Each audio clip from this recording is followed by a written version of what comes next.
نحمدہ و نصلی و نسلم علی رسول الکریم۔ نبی کریم صلی اللہ علیہ وآلہ وسلم کی مبارک زندگی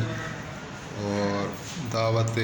ذو العشیرہ یعنی رشتہ داروں کو آپ نے جمع کیا، اور اس کے بعد سورۃ ہجر کی ایک آیت آئی۔ وہ آیت اس طرح ہے کہ جس پہ اللہ تعالیٰ نے حکم فرمایا کہ فاصدع بما تؤمر وأعرض عن المشرکین، کہ میرے حبیب جو آپ کو حکم دیا جا رہا ہے اس کو آپ کھول کر بتائیں اور مشرکوں کی پرواہ نہ کریں، ان سے اعراض کریں، منہ موڑیں ان سے۔ تو یہ بھی نبی کریم صلی اللہ علیہ وآلہ وسلم کے اخلاق میں آتا ہے کہ آپ کے پاس ایک جو ہے اللہ تعالیٰ نے ہتھیار دیا تھا، وہ اعراض کا تھا۔ آپ منہ موڑ لیتے تھے، پرواہ نہیں کرتے تھے۔ تو بہرحال جیسے یہ حکم آپ علیہ الصلاۃ والسلام کو ملا تو آپ جبل صفا پر چڑھ گئے اور لوگوں کو پکارا، اور تھوڑی دیر میں وہ جبل جو ہے صفا اور مروہ دونوں پہاڑیاں ہیں، دونوں ابھی تو خانہ کعبہ کے اطراف میں ہی شامل ہیں، اور ان صفا والمروہ من شعائر اللہ، قرآن کریم نے بھی فرمایا کہ صفا اور مروہ جو ہے وہ اللہ کی نشانیوں میں سے ہے۔ تو ان کے درمیان میں طواف کرتے ہیں حج کرنے والے، عمرہ کرنے والے۔ تو یہ خانہ کعبہ کے ساتھ ہی ہوتی تھی، یعنی شہر میں تھی پہاڑی، اور جیسے ہی آپ علیہ الصلاۃ والسلام نے تمام لوگوں کو پکارا تو وہ سارے جمع ہو گئے، اور جیسے ہی وہ جمع ہوئے تو آپ نے سب سے پہلی مرتبہ اللہ تعالیٰ کی طرف کھل کر لوگوں کو پکارا اور اپنی رسالت کا اعلان فرمایا۔ تو اس سے لوگوں میں کافی بے چینی ہو گئی کہ آپ کا جو کلمہ تھا، یعنی لا الہ الا اللہ محمد رسول اللہ صلی اللہ علیہ وآلہ وسلم، اس کو عربوں کو ماننا بہت مشکل تھا۔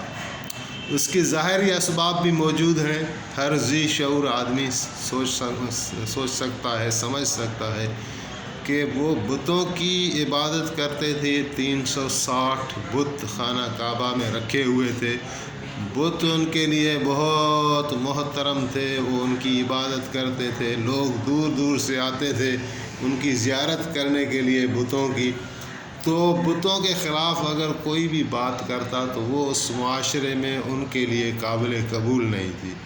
لیکن اللہ تعالیٰ کی بھی یہ سنت ہے کہ اللہ تعالیٰ انبیاء کو بھیجا کرتے ہیں، نبیوں کو بھیجا کرتے ہیں تو بالبینات ہوتے ہیں، یعنی وہ نشانیاں لے کر آتے ہیں، خالی نہیں آتے۔ تو پہلے تو رسول اللہ صلی اللہ علیہ وآلہ وسلم کا جو کردار تھا،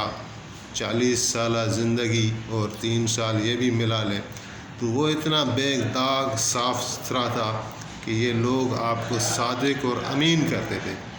اور اسی بنیاد پر آپ نے بات شروع کی۔ آپ نے ان لوگوں سے مخاطب ہو کے فرمایا کہ میں نے تمہارے اندر اتنی زندگی گزاری ہے، تو کیا مجھے آپ نے سچا سمجھا پایا یا نعوذ باللہ اس کے برعکس پایا؟ تو سب نے یک زبان ہو کر کہا کہ آپ بالکل سچے ہیں، آپ جھوٹ نہیں بولتے۔ پھر آپ نے پوچھا کہ جب تم لوگ میرے پاس امانتیں رکھواتے ہو تو وہ بے شک آپ کو میں واپس دیتا ہوں یا اس میں کوئی خرد برد کرتا ہوں؟ تو وہ سارے کہنے لگے، یک زباں کہنے لگے کہ آپ کبھی امانت میں خیانت نہیں کرتے۔ تو ایسے آپ نے بات شروع کی تو حضرت علی فرما رہے ہیں کہ میں ساتھ کھڑا تھا اور میرے جی میں آیا کہ اگرچہ نبی علیہ السلام نے 3 سال تبلیغ سر عام تو نہیں کی تھی، لیکن لوگوں کو پتہ ضرور تھا کہ 3 سال عرصہ بڑا ہوتا ہے، اور ایک نقل و حرکت ہو رہی تھی، اور ایمان چھپائے چھپتا نہیں۔ حضور کی محفلیں، مجلسیں، آداب، وہ تربیت صحابہ کرام پا رہے تھے، لیکن آپ ابھی سر عام آپ نے اعلان نہیں کیا تو وہ بھی دشمنی نہیں کرتے تھے۔ لیکن حضرت علی نے کہا مجھے خیال آیا کہ ایسا نہیں کہ کوئی شخص حضور کو بوجہ دشمنی یا بغض کے بول دے کہ نہیں آپ سچے نہیں ہیں، آپ امانت دار نہیں ہیں، تو میں نے کان میں عرض کیا کہ یا رسول اللہ ان لوگوں سے ایسے آپ جو ہے وہ شہادتیں نہ لیں، ہو سکتا ہے کوئی دشمنی کی وجہ سے آپ کی تکذیب کر دے۔ تو آپ نے اس کا جواب یوں فرمایا کہ نہیں، انی نصرت بالرعب، کہ اللہ تعالیٰ نے مجھے رعب کے وسیلے مدد دی ہے۔ یعنی اس کا مطلب یہ تھا کہ میرے سامنے ہی مجھے اس طرح جھٹلانے کی ان کی ہمت نہ بن پڑے گی۔ پھر سب سارے لوگوں نے یہی کہا، تو پھر آپ نے اللہ تعالیٰ کا کلام سنایا، تعارف کرایا، اپنی رسالت کا بتایا، دین اسلام کا بتایا، تو لوگوں میں بے چینی آ گئی۔ اور ابو لہب، چونکہ اس سے پہلے ذکر ہوا کہ ایک مجلس میں جب آپ نے اپنے خاندان والوں کو بلایا تھا تو ابو لہب نے وہاں بھی گستاخی کی تھی، تو دوبارہ یہاں کہنے لگا کہ اے محمد آپ کے لیے ہلاکت ہو، آپ نے اس واسطے لوگوں کو جمع کیا ہے۔ پھر اللہ تعالیٰ نے سورۃ تبت یدا میں ابو لہب کے لیے ایک خواری کا سامان پیدا کر دیا، اور دنیا میں بھی خوار ہے اور آخرت میں بھی اس کے لیے خواری اور عذاب ہے۔ اور اس کی جو اہلیہ تھی ام جمیلہ نام تھا میرے خیال میں، وہ بھی نبی کریم صلی اللہ علیہ وآلہ وسلم سے بڑا بغض رکھتی تھی، اور خود حضور کی راہوں میں کانٹے ڈال دیتی تھی، کچرا وغیرہ حضور کے گھر میں یا راستے میں پھینک دیتی تھی۔ تو اللہ تعالیٰ نے دونوں کو رسوا کر دیا، تبت یدا ابی لہب وتب ما اغنی عنہ مالہ وما کسب سیصلی نارا ذات لہب وامرأتہ حمالۃ الحطب فی جیدہا حبل من مسد۔ تو اس پر وہ عورت جو ہے ام جمیلہ، ابو لہب کی بیوی، وہ اٹھی اور اس کو پتہ چلا یہ صورت آئی ہے، یہ آیتیں آئی ہیں، تو وہ دشمنی نکالنے کے لیے ایک پتھر لے کر نبی علیہ السلام کو ڈھونڈتی ہوئی، تو آپ جہاں رونق افروز سے تشریف فرما تھے، آپ کے ساتھ حضرت ابوبکر صدیق تشریف رکھتے تھے، تو وہ عورت آئی اور غصے میں تھی اور پتھر ہاتھ میں تھا، اور حضرت ابوبکر سے جھگڑا شروع کر دیا کہ تمہارا صاحب کہاں ہے، تمہارا ساتھی کہاں ہے، مجھے اس سے انتقام لینا ہے، اس نے ہمارے لیے شعر بنائے ہیں، اور یہ اور وہ ایسے، یعنی وہ بدشت بولتی رہی اور پھر چلی گئی۔ تو حضرت ابوبکر صدیق رضی اللہ تعالیٰ عنہ کو بڑا تعجب ہوا، انہوں نے پوچھا یا رسول اللہ آپ میرے ساتھ رونق افروز ہیں، آپ میرے ساتھ تشریف رکھتے ہیں، اور یہ عورت جو ہے وہ آپ کو دیکھ نہیں پا رہی۔ تو آپ نے فرمایا کہ اللہ تعالیٰ نے اس کے اور میرے درمیان ایک پردہ حائل کر دیا۔ تو بہرحال یہ جیسے آپ نے جبل صفا پر فار دا فرسٹ ٹائم اعلان کیا نبوت کا، تو ایک مکے کی فضا میں ابھی یکسر تبدیلی آ گئی۔ ابھی وہ لوگ جو ہے وہ بالکل پریشانی میں آ گئے کہ محمد علیہ السلام یہ کیا کہہ رہے ہیں۔ اور پھر حضور کو روکنے کے لیے، کیونکہ میں نے عرض کیا کہ وہاں قبائلی نظام تھا اور بنو ہاشم قبیلہ ایک بہت طاقت رکھتا تھا، حضرت عبد المطلب ان کے سردار رہے تھے، حضرت عبد المطلب کے بعد حضرت ابو طالب تھے، جن کی وجاہت اور عظمت قریشوں کے اوپر چھائی ہوئی تھی۔ تو انہوں نے سوچا کہ جب تک یعنی حضرت ابو طالب سے بات نہیں کر لیتے تو ہم کوئی ایکشن نہیں لے سکتے۔ تو انہوں نے اپنا ایک وفد بنایا جس میں قریش کے بڑے بڑے لوگ تھے، جیسے عتبہ بن ربی، شبی بن ربی، ابو جہل، اخنس بن شریک، اور اس طرح کے عاص بن وائل، دوسرے کافر مل کر یہ حضرت ابو طالب کی خدمت میں گئے اور جا کے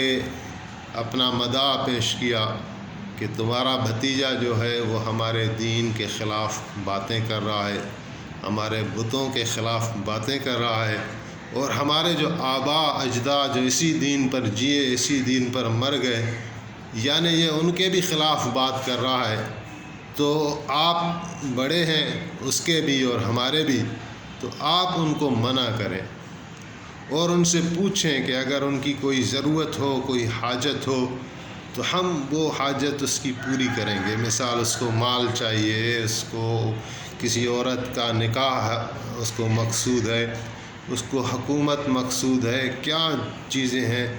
تو ہم وہ کرنے کے لیے تیار ہیں، لیکن وہ اس طرح سر عام جو ہے وہ تبلیغ کرتا ہے اپنے دین کی، اور ہمارے دین کو وہ غلط قرار دیتا ہے، تو اس طرح یہ باتیں ایسی ہیں جو ناقابل قبول ہیں۔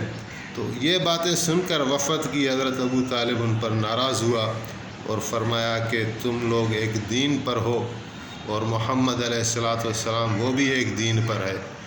جس طرح تم لوگوں کو حق ہے کہ اپنے دین کی تابع داری کرو، اپنے دین کی اشاعت کرو، تبلیغ کرو، اسی طرح محمد کریم صلی اللہ علیہ وآلہ وسلم کو بھی حق ہے کہ وہ بھی اپنے دین کی تابع داری کرے، اشاعت کرے، تبلیغ کرے۔ باقی قریش کی جماعت، میں آپ کو کھلے الفاظ میں بتا دیتا ہوں کہ جو محمد کا دشمن ہے میں اس کا دشمن ہوں، اور جو محمد کے دین کا دشمن ہے میں اس کے دین کا دشمن ہوں۔ تو یہ جواب سن کر قریش واپس آ گئے اور پریشان ہو گئے کہ ابھی یہ یعنی کس طرح مسلمانوں کے ساتھ اور پیغمبر علیہ السلام کے کام میں ہم کس طرح رکاوٹیں ڈالیں۔ پھر انہوں نے اذیتیں شروع کر دی، اور اذیتوں کا جو سلسلہ ہے وہ اس طرح ہے کچھ کہ اس پہ جو ہے وہ بڑے بڑے صحابہ جن کا تعلق بڑے قبیلوں سے تھا اور جن کے پاس ثروت تھی، طاقت تھی، تو ان کو تو ستانا مشکل ہوتا تھا، لیکن جو معاشرے کے کمزور افراد تھے اور وہ ایمان لے آئے تھے اور وہ دھڑا دھڑ ایمان لاتے تھے۔ یہ بھی انسانیت کی تاریخ رہی کہ جب کوئی نبی مبعوث ہوا تو دولت مند اور امیروں سے پہلے یہ دین کی دولت غریبوں کو ملی اور وہ دھڑا دھڑ داخل ہوتے گئے۔ تو نبی علیہ السلام کے پاس بھی ایسے بہت سے لوگ تھے، حضرت بلال، حضرت خباب اور حضرت صہیب رومی وغیرہ، اور کافی کنیزیں تھیں، وہ اسلام میں دھڑا دھڑ داخل ہوتی گئیں۔ تو قریش نے پھر ان کو بڑا تشدد کا نشانہ بنایا۔ اس پہ جو ہے حضرت بلال کے قصے بڑے مشہور ہیں، تو اسی کو ہی ہم آگے لے کر انشاءاللہ چلیں گے۔ تو فی الحال یہی ایک چھوٹی سی قسط تھی۔ باقی صحابہ کرام پر جو یہ تشدد شروع ہوا اور خود نبی کریم صلی اللہ علیہ وآلہ وسلم پر، تو وہ اگلے اس میں چیپٹر میں انشاءاللہ بیان کریں گے۔